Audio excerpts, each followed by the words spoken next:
Good morning, good morning. Welcome to today's coffee chat.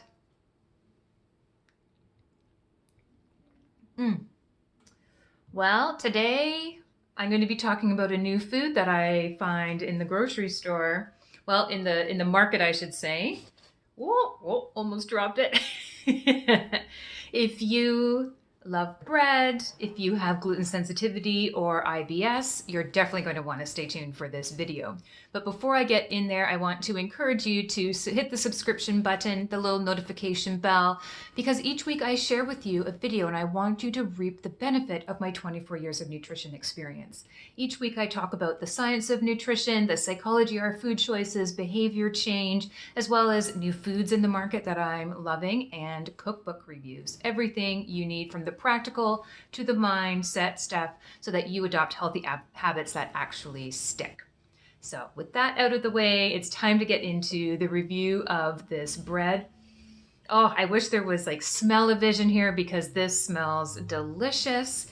Here, what I'm talking about today, it's a review of the new Cobs Low FOD bread. Now, this I did receive for free in PR. I always want to be 100% transparent with you. I did receive the bread samples for free in PR. However, this is not a paid ad. I am not being paid for my review.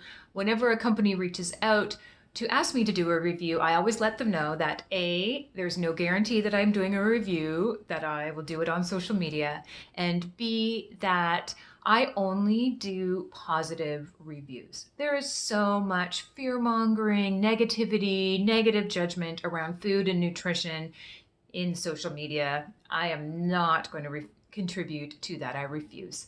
And so what I do here are positive reviews, things that I am enjoying and I want you to know about. So I always give that caveat to companies if they want to send me something, and then hey, if they do, I give it a try and I let you know my thoughts on the good stuff.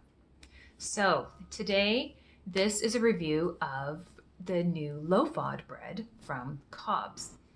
Here's the thing. If you have IBS, Irritable Bowel Syndrome, meaning that there's a number of foods that you just don't digest well. Sometimes people call this gluten sensitivity, although gluten sensitivity can be other things as well, but there is a heavy overlap. Gluten is one of those things that if you have IBS, it can be difficult to digest. The acronym for those foods or those food components that are difficult to digest is called FODMAP. It's a bit of a funny word because it's not a full word, it's an acronym. But basically, it's identifying the components of foods and therefore those foods with those components that are more difficult to digest. Doesn't mean they're bad foods or good foods. It's not a label like that. It's just saying what foods, if you have IBS, that you have more difficulty digesting. And it might be digestive complaints, things that you notice, gas, bloating, that type of thing. Or it might be skin effects, other mood effects, things like that. And I happen to have a little bit of it myself. So when Cobs sent me this low FOD bread, I was really, really interested because I am somebody as well too who eats minimal gluten. And so I was kind of skeptical at first because this bread does contain gluten. So I want to really, really be clear here. This bread is not for someone who has celiac disease.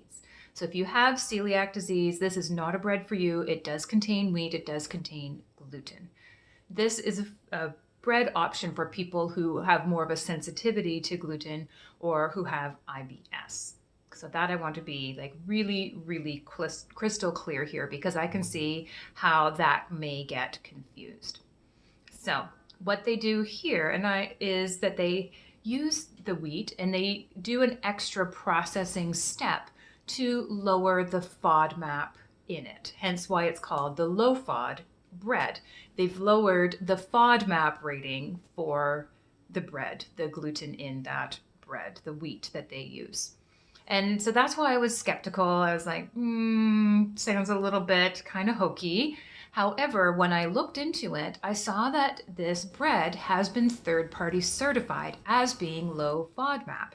In fact, it's been certified by the actual scientists at the university who figured out the FODMAP and IBS connection. They're the ones who coined that term, FODMAP. And so when I saw that Monash University had given their certification for this bread to be a low FODMAP bread, then I was like, okay, now I'm going to give this a try, and it's worth potentially reviewing for you. And so I did eat it. I know my job is tough, but I was a little nervous because, as I said, I have some gluten sensitivity myself. I don't happen to get the digestive things myself. I get my face opens up in very painful sores, and I get the sores inside my mouth, the canker sores, when I eat more than just a minimal amount of gluten. But okay, I know this is anecdotal, but I wanted to, the third-party certification told me, okay, this is legitimately low FODMAP. So then I thought, okay, I'm going to do the anecdotal testing myself. And so I ate like 4 pieces a day of this bread, which normally, I could not do that with a regular wheat bread because I would be in so much pain. My face would be complete open sores. Nightmare. My inside my mouth would be all open sores. And I can tell you that I ate the whole loaf of bread, 4 pieces a day. Nothing. It really did work for me. In fact, in my last video, I was doing a review of the Yum and Yummer cookbook, and I'll include a link to that video below. But in that, I was talking about how I used her quinoa meatloaf to have cold meatloaf sandwiches, which was a full-on nostalgic moment for me. And I was using this bread for those sandwiches. And yeah, no problems at all, just all the deliciousness. So if you're someone who has the gluten sensitivity and has been missing bread, hey, this is an option for you. Now, I want to be something that I have not seen related to this food is an indication of the measure of the glycemic index for this, because it is a bread that there is some wheat in there, there's some oat bran, there's some sorghum, there's a few different ingredients in there. And so it says it's made with whole grains, but if you see it, it's very, very squishy, lightweight. And so it has all of those kind of classic signs of, yes, delicious bread. Don't get me wrong, absolutely delicious. But all those indications of a bread that's going to have a high glycemic index number. So it's going to, in other words, have a pretty high spike of your blood sugar and crash. Again, I haven't seen a report of that, but I'm seeing all the indicators for it. So would I recommend diving headlong 4 slices a day of bread of this food, all ongoing as your regular routine? No.